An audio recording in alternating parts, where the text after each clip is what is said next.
अहमदुल्लाह सुबहान नज़ीम वसल्ली अला नबील करीम अम्मा बाद अल्लाहुम्मा रब्बि इश्रह ली सदरी व यस्सिर लि अम्री वहलुल उक़्दतम मिन लिसानी यफ़क़हू क़ौली. அன்பு சகோதரர்களே சகோதரிகளே, அஸ்ஸலாமு அலைக்கும் வரஹ்மத்துல்லாஹி தஆலா வபரகாத்துஹு. நிறைய பயான் நம்ம கேட்டிருப்போம். சொற்பொழிவு ஒரு தலைப்பில் உரையாற்றுவாங்க. ஒரு புதுமையாக ஒரு நூல் ஆய்வு, ஒரு புத்தகத்தை எடுத்துக்கிறோம். அந்த புத்தகத்தை குறித்து அதில் என்ன சொல்லப்பட்டிருக்கு அப்படிங்கிற சாராம்சத்தை தான் நம்ம நூலாய்வுன்னு சொல்கிறோம். அந்த நூலாய்வு இன்ஷா அல்லாஹ் உங்களுடைய பார்வைக்கு. நூலுடைய பெயர் என்ன? முஸ்லிமின் அடிப்படை கடமை. மௌலானா அபுல் ஆலா மௌதூதி ரஹமத்துல்லாஹி அலை 1946 லாகூர் மாநகரில் ஒரு உரை நிகழ்த்துறாங்க.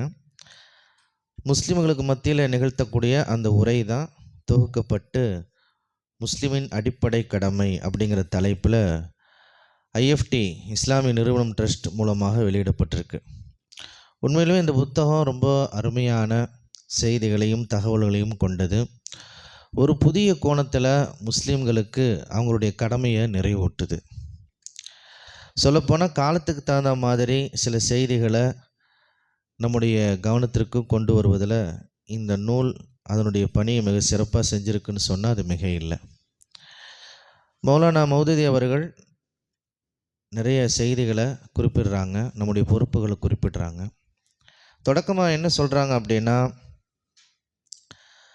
நம்முடைய நிலை முஸ்லீம் உலகத்துடைய நிலையை சொல்கிறாங்க. அப்போ 1946 அப்படின்னா ஏறக்குறைய 100 ஆண்டுகள், ஒரு நூற்றாண்டுடைய முஸ்லீம்களுடைய நிலை தொடக்கமாக சொல்லப்படுது. மௌலானா அதை விளக்குறாங்க. 1924 ஹிலாஃபத்து, ஒருங்கிணைந்த ஹிலாஃபத் வழக்குழிந்து போகுது. அதுக்கு பல்வேறு காரணங்கள். இப்போ ஹிலாஃபத்து இல்லை, ஒரே உம்மாவாக ஒரே ஜமாத்தாக இருந்த இஸ்லாமிய சமூகம் 1924 அந்த ஹிலாஃபத்தெல்லாம் சுக்குநூறாக உடைக்கப்பட்டு பல நாடுகளாக பிரியுது. அதுவரையும் இருந்த நிலை என்ன?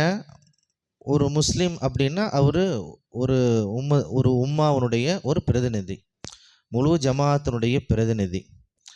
ஒரு அமீர் இருக்கிறாரு, அந்த அமீருக்கு கீழ்ப்படிந்தவர் அவர் இருக்கிறாரு. எப்படி நபி ஸல்லல்லாஹு அலைஹி வஸல்லம் அவர்கள் ஒரே உம்மாவை கட்டமைத்தார்களோ அதை போலவே தொடர்ந்து பல நூற்றாண்டுகளாக 1924 வரை இருந்துச்சு. அதுக்கு பிறகு இப்போ ஒரே ஜமாத் கிடையாது, ஒரே உம்மத்தா இல்லை. 52 முஸ்லீம் நாடுகள், அது மட்டும் இல்லாமல் பல நாடுகளில் முஸ்லீம்கள் சிறுபான்மை மக்களாகவும் இருக்கிறாங்க. இப்போ மௌலானா மௌதூதி அவர்கள் தொடக்கமாக இந்த காட்சியை சொல்கிறாங்க. இந்த ஹிலாஃபத் இல்லாமல் போனது எதற்காக? அந்த கேள்வியை முதல்ல அட்ரஸ் பண்ணுறாங்க. நிறைய ஆயத்து ஹதீஸ்கள் பின்னணியில் நமக்கு சில செய்திகளை சொல்கிறாங்க. நமக்கு ஒரு பொறுப்பு வழங்கப்பட்டிருந்துச்சு. நம்ம ஒரு பொறுப்பு வழங்கப்பட்ட சமுதாயம். அந்த பொறுப்பை நம்ம சரியாக நிறைவேற்றலை. ஆகவே நமக்கு இது மாதிரியான அவலமான நிலையெல்லாம் ஏற்பட்டிருக்கு அப்படிங்கிறத தொடக்கமாக குறிப்பிடுறாங்க. இதுக்கு ஒரு உதாரணமும் சொல்கிறாங்க. இதுக்கு முன்னாடி நமக்கு முன்னால் யூதர்களுக்கு சில பொறுப்புகள் வழங்கப்பட்டிருந்தது. அவங்க முன்னாள் முஸ்லீம்கள், அவங்களுக்கு சில பொறுப்புகள் வழங்கப்பட்டிருந்தது. அவங்க அந்த பொறுப்பை நிறைவேற்றாத காரணத்தினால அவர்கள் தண்டிக்கப்பட்டார்கள், இழிவுக்குரியவர்களாக ஆக்கப்பட்டார்கள் அல்லாஹுடைய பார்வையில். லுரிபத் அலைஹிம் தில்லத்து வல் மஸ்கனா, அவர்களுக்கு இழிவும் தாழ்வும் ஏற்படுத்தப்பட்டது. அவர்களுக்கு நாடு கிடையாது, நாடோடிகளாக அவர்கள் திரிந்து கொண்டே இருந்தார்கள். இந்த தண்டனையும் கேவலம் எதற்காக வந்துச்சு?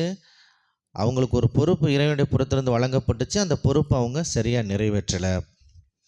இப்போ அதே பொறுப்பு நமக்கு இப்போ வழங்கப்பட்டிருக்குது. நம்மளும் அந்த பொறுப்பை நிறைவேற்றலை அப்படின்னா யூதர்களுக்கு என்ன தண்டனை வழங்கப்பட்டதோ அதே தண்டனை தான் நமக்கு வரணும்.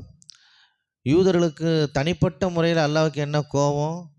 அவங்க அந்த பொறுப்பை நிறைவேற்றலை. அதே தவிர நம்மளும் செஞ்சுருந்தோம் அப்படின்னா நமக்கும் அந்த பிரச்சனை தானே வரும். நமக்கும் அந்த பார்வை தானே இறைவனுடைய பார்வை வரும். இறைவன் நம்ம மேலே அந்த மாதிரியான பார்வை தானே பார்ப்பான். அப்போ அந்த பொறுப்பு என்ன? நம்ம இப்போ எந்த நிலைமையில் இருக்கிறோம்? இதெல்லாம் தொடக்கமாக நூலாசிரியர் நிறைய பக்கங்களில் விளக்குறாங்க. இன்றைக்கு முஸ்லீமுடைய நிலையை பாருங்க, கண்ணியமான நிலை இருக்கானா? இல்லை. எங்கு பார்த்தாலும் முஸ்லீம்களுக்கு ஒரு அவச்சொல் தான் இருக்குது, தீய பெயர் தான் இருக்குது, ஒரு கண்ணியமான பார்வை கிடையாது. தீவிரவாதிகள், வன்முறையாளர்கள் இப்படிலாம் சொல்லப்படுறோம். பல இடங்களில் முஸ்லிம்களை பார்ப்பதை தவிர்க்கின்றார்கள், பழகுவதை தவிர்க்கின்றார்கள். சரி, இந்த நிலை தனிப்பட்ட நபருக்கு ஏற்படக்கூடியது. ஒரு கூட்டு ரீதியாக முஸ்லீம் நாடுகள் அதனுடைய ஆட்சி பொறுப்பில் இருக்கவங்க எப்படி இருக்கிறாங்க, அவங்களுடைய ஆட்சிகளை காப்பாற்றிக் கொள்வதற்காக ஏகாதிபத்திய நாடுகளோடு அதே போன்ற மேலை நாடுகளோடு சமரசம் செய்து கொண்டிருக்கின்றார்கள். அவங்களுக்கு பயந்து ஆட்சி நடத்திக்கிட்டு இருக்கிறாங்க. அவங்களுடைய கைனஸ் அடிப்படையில் ஆட்சி செய்கிறாங்க. அவங்க என்னென்ன சொல்கிறாங்களோ அதெல்லாம் செய்வதற்கு தயாராக இருக்கிறாங்க. அவங்களுடைய விரல் அசைவுக்கு தயாராக இருக்கிறாங்க. இப்போ இதெல்லாம் அவல நிலை.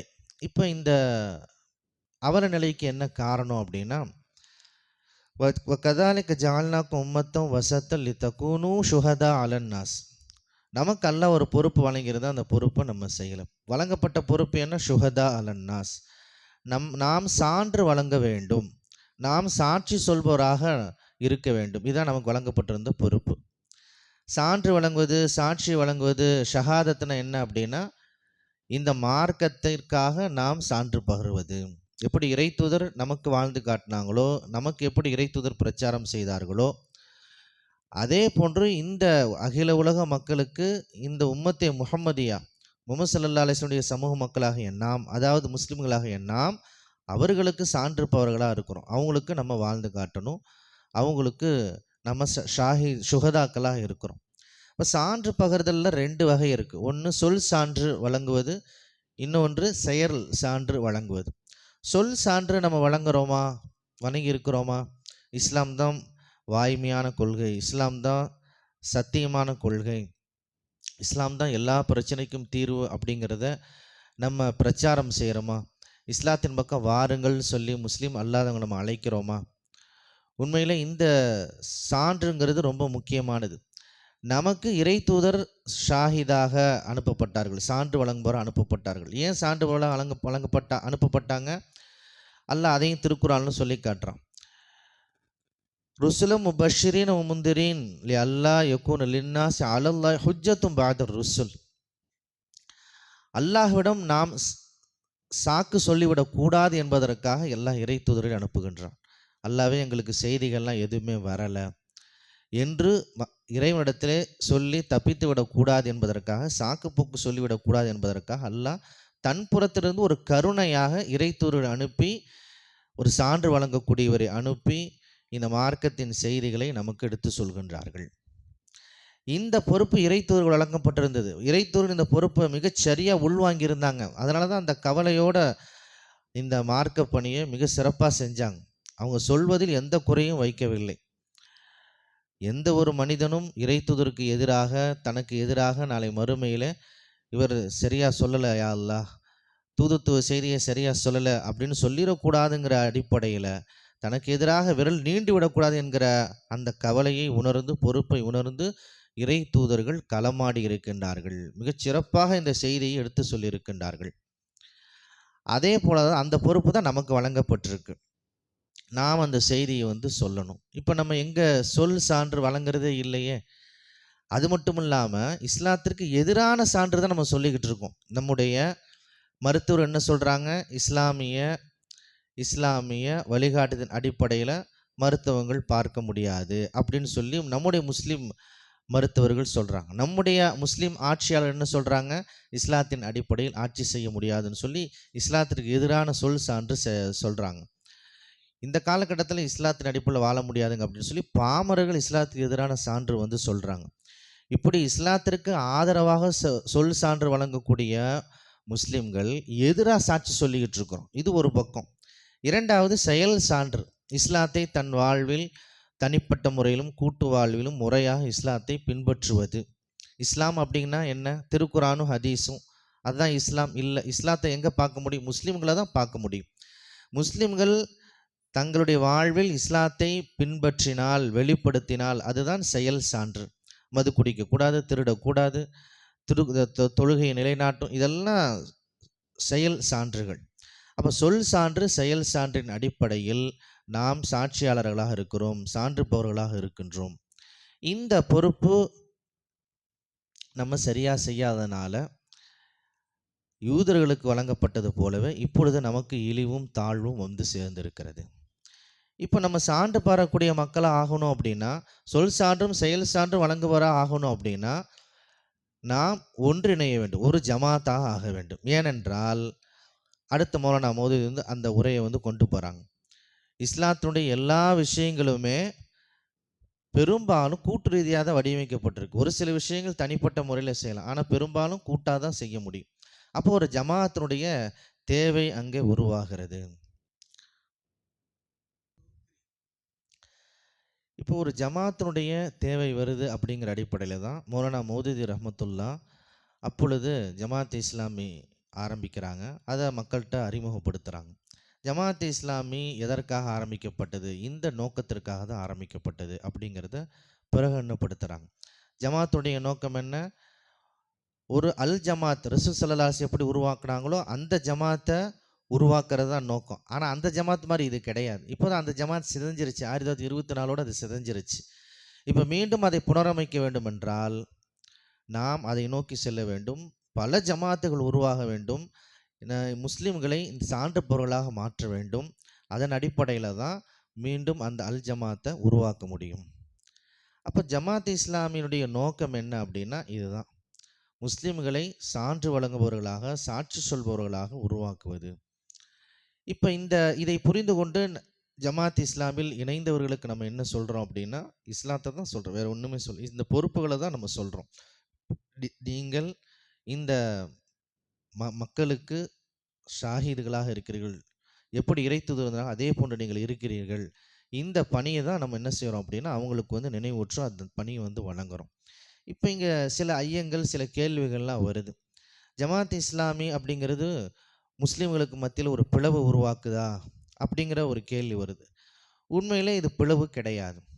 நம்முடைய ஒரு பணி, ஒரு பொறுப்பு, அந்த பணியை நினைவூட்டி அந்த பணிக்காக மக்களை அழைக்கிறோம், அதுக்காக மக்களை நம்ம உருவாக்குறோம். அப்படின்னு இது எப்படி தனி பிரிவாகும்? உண்மையிலே பிளவு பிரிவு அப்படிங்கிறது என்ன? இஸ்லாத்தில் இல்லாத ஒரு விஷயத்த இஸ்லாத்தில் இருக்குங்கிற மாதிரி முக்கியத்துவம் கொடுத்து அதை நோக்கி மக்களை அழைச்சோம் அப்படின்னா அது பிரிவுன்னு சொல்லலாம். அல்லது இஸ்லாத்தில் இருக்கக்கூடிய ஏதாவது ஒரு விஷயத்தை வந்து கூடுதல் முக்கியத்துவம் கொடுத்து, ஒரு சின்ன பகுதியை எடுத்துக்கிட்டு கூடுதல் முக்கியத்துவம் கொடுத்து அதுக்காக நம்ம வந்து பணி செஞ்சோம் அப்படின்னா அது வந்து பிரிவுன்னு சொல்லலாம். அல்லது ஏதோ ஒரு தனிநபருடைய பெயரின் அடிப்படையில், அவருடைய வழிகாட்டுதலின் அடிப்படையில் செயல்படுது அப்படின்னா அதை நம்ம பிரிவுன்னு சொல்லலாம். இது எந்த மாதிரியுமே கிடையாது. இது பணிகள் செய்வதற்காக நம்ம முஸ்லீம்களை தயார்படுத்துகிறோம், அதை நோக்கி அவர்கள் பணி செய்கின்றார்கள். இது எப்படி வந்து பிரிவாகும்? சொல்லப்போனால் இது முஸ்லீம் உம்மாவிற்கு ஒரு பலம் தரக்கூடியது, வலு தரக்கூடியது. அடுத்த முறை நான் நிறைவாக சொல்கிறாங்க, இப்போ இந்த ஜமாத் இஸ்லாமியில் உங்களுக்கு உடன்பாடு இருந்துச்சு அப்படின்னா அல்ஹம்துலில்லாஹ் நீங்கள் தாராளமாக இணைந்து கொள்ளுங்கள். இல்லை இந்த ஜமாத்து இஸ்லாமிய அச்சில் இல்லை அப்படின்னு சொல்லி நீங்கள் நினச்சிங்க அப்படின்னா ஜமாத்தை ஆரம்பிக்கிற தேவை கண்டிப்பாக இருக்குது. ஆகவே நீங்கள் வேறொரு ஜமாத்தில் இணைய வேண்டும். ஏதாவது ஒரு இஸ்லாமிய அமைப்பில் வந்து நீங்கள் இருக்கணும், இஸ்லாமிய ஜமாத்தில் இருக்கணும். ஜமாத் இஸ்லாமி உங்களுடைய பார்வையில் பெஸ்ட்டாக இல்லை அப்படின்னா, சிறப்பாக இல்லை அப்படின்னா இன்னொரு ஜமாத்தில், அது மாதிரி நிறைய ஜமாத்துகள் உருவாக்குவதற்கு எல்லோருக்கும் உரிமை இருக்கிறது, உருவாக்கி இருக்கிறார்கள். நீங்கள் அதில் இணைந்து பணி செய்யணும்.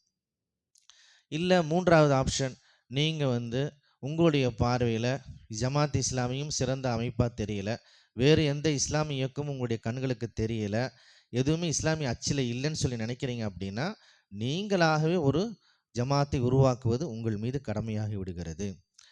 ஆக இந்த இஸ்லாத்தை மேலோங்க செய்வதற்கு, இஸ்லாத்தை முழுமையாக இந்த மக்கள் மன்றத்தில் வைப்பதற்கு நாம் எல்லோரும் ஷுஹதா அலன்னாஸ், மக்களுக்கு சான்று பகர்களாக ஆகுவதற்கு ஒரு ஜமாத்துடைய தேவை இருக்கிறது. அந்த ஜமாத்து தான் ஜமாத் இஸ்லாமி என்று மௌலானா மோதித் அவர்கள் அன்றைய தினம் ஆற்றிய உரைதான் முஸ்லிமின் அடிப்படை கடமை. இந்த கடமையை நாம் அடிப்படையில் நாம் உணர வேண்டும். ஒரு ஜமாத்தில் நாம் இணைய வேண்டும், பணியாற்ற வேண்டும். அது ஜமாத் இஸ்லாமி ஹிந்த் என்று இப்பொழுது நாம் உங்கள் எல்லோருக்கும் சொல்லிக்கொண்டு இந்த அளவில் நிறைவு செய்து கொள்கிறேன். வாஹிர் தாவானா அல்ஹம்துலில்லாஹி ரப்பில் ஆலமீன்.